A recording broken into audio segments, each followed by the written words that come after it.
क्या आपने कभी वो डूबता हुआ एहसास महसूस किया है जब आप जानते हैं कि कुछ बुरा होने वाला है लेकिन आप उसे रोक नहीं सकते? शायद ये कोई माली बहरान था जो आहिस्ता आहिस्ता बढ़ रहा था, कोई रिश्ता टूट रहा था, आपकी गलतियों के नताइज आपको पकड़ रहे थे।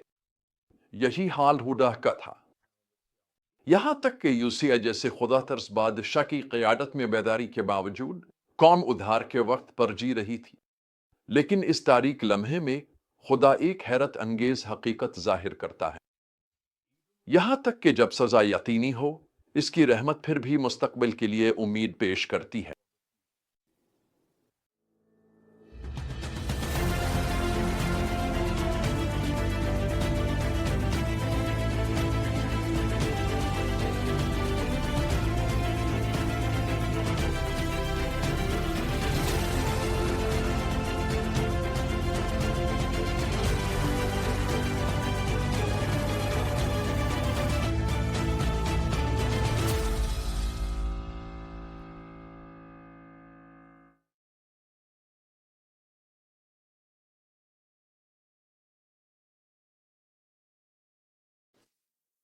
इस हिस्से का मरकजी नुक्ता बहुत ताकतवर है। खुदा का इंसाफ गुनाह का हिसाब मांगता है, लेकिन इसकी रहमत हमेशा उन लोगों के लिए बहाली का रास्ता फराहम करती है जो उसकी तरफ रुजू करते हैं। ये हकीकत यर्मिया और सफना की बाहम जड़ी हुई पेशगोइयों के जरिए हुदा के आखिरी दिनों में सामने आती है। अगरचे यूसिया हुदा की तारीख के सबसे ज्यादा वफादार बादशाहों में से एक था, सहीफा कहता है कि इस जैसा कोई बादशाह ना था जिसने पूरे दिल, जान और ताकत के साथ खुदावंद की तरफ रुजू किया हो। इसके बावजूद मुंसी की हुकूमत के दौरान होने वाले रूहानी नुकसान ने कौम को एक नाकाबिल वापसी रास्ते पर डाल दिया था। खुदावंद फरमाता है, मैं हुदा को भी अपनी हुजूरी से हटा दूंगा जैसे मैंने इसराइल को हटा दिया। ये एक होशराबा याद दहानी है कि बाज़ औक़ात गुनाह के नताइज सच्ची तौबा के बाद भी जारी रहते हैं। यर्मिया के जरिए खुदा दो ताकतवर बसरी मिसालें इस्तेमाल करता है ताकि अपना पैगाम पहुंचा सके। सबसे पहले वो बादाम की शाख देखता है जो इब्रानी जबान में इस लफ्ज से मलती जलती है जिसका मतलब है देखना, निगरानी करना। खुदा वजाहत करता है, मैं देख रहा हूं ताकि मेरा कलाम पूरा हो। फिर यर्मिया एक अल्फाबलता हुआ बर्तन देखता है जो शुमाल की तरफ से झुका हुआ है और ये आने वाले हमले की नुमाइंदगी करता है जो खुदा का इंसाफ लेकर आएगा। लेकिन इस मकाम तक पहुंचने की वजह क्या थी? यर्मिया के जरिए खुदा का इल्जाम दिल दहला देने वाला है। वो अपनी कौम का मुवाजना एक नौजवान दुल्हन से करते हैं जो अपनी शादी के जेवरात भूल गई हो और पूछते हैं, क्या कोई नौजवान औरत अपने जेवरात भूलती है? क्या दुल्हन अपने शादी के जेवरात भूलती है? फिर भी मेरी कौम ने मुझे बेशुमार दिनों तक भला दिया है। ताहम इस मिसाल की कुर्बत जाहिर करती है कि ये बेवफाई खुदा के लिए कितनी जाती और गहरी है। सफना की पेश गोई भी इतनी ही सख्त है जो यरूशलेम को जालिमों का शहर, सरकश और नापाक करार देती है। क़यादत मुकम्मल तौर पर नाकाम हो चुकी थी। हुक्काम धाड़ते हुए शेरों की तरह थे, जज शाम के भेड़ियों की मानिंद, और काहिन वो थे जो मुक़द्दस मकाम को नापाक करते थे। ये मुआशरे के हर सतह पर मुकम्मल इखलाकी जवाल था। फिर भी इस तारीकी के बीच दोनों नबी उम्मीद की रोशनी दिखाते हैं। यर्मिया के जरिए खुदा फरियाद करता है, लूट आओ ए बेवफा लोगो, क्योंकि मैं तुम्हारा शौहर हूं।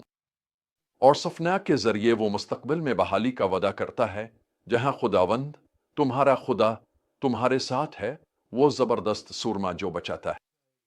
वो तुम में बड़ी खुशी महसूस करेगा, वो तुम पर खुशी से गाएगा। मैं अब भी उसकी रहमत और फजल पर हैरान हूं जो वो खुदा का फजल अपने लोगों पर। सुने, मैं उसकी रहमत पर हैरान हूं जो उसने मुझ पर दिखाई, हालांकि मैंने इसे कितनी बार नाकाम किया। जब यर्मिया और सफना के पैगामात सदियों से गूंजते हैं, मैं खुदा की रहमत और फजल को तुम्हें और मुझे पुकारने की आवाज सुनता हूं। लेकिन हमें रुकना होगा, पलटना होगा, यूं कहूं कि उसकी तरफ वापस आना होगा। हमें नताइज का सामना करना और उन्हें कबूल करना होगा। हमें झक कर उसकी इबादत करनी होगी। یہی اصل بیداری ہے۔ تو آج تم اور میں ان سچائیوں کو کیسے اپنا سکتے ہیں؟ سب سے پہلے ہمیں یہ تسلیم کرنا ہوگا کہ گناہ کے ساتھ خدا کا صبر بھی ایک حد تک ہے۔ جس طرح خدا ہمیشہ کے لیے خدا کی رحمت پر بھروسہ نہیں کر سکتا تھا، اسی طرح ہم بھی یہ نہیں سمجھ سکتے کہ ہم خدا کی تنبیہوں کو مسلسل نظر انداز کرتے رہیں اور اس کے کوئی نتائج نہ ہو۔ دوسری بات، ہمیں یہ سمجھنا چاہیے کہ بعض اوقات گناہ سے ہونے والا نقصان صرف ہمیں ہی نہیں بلکہ دوسروں کو بھی متاثر کرتا ہے۔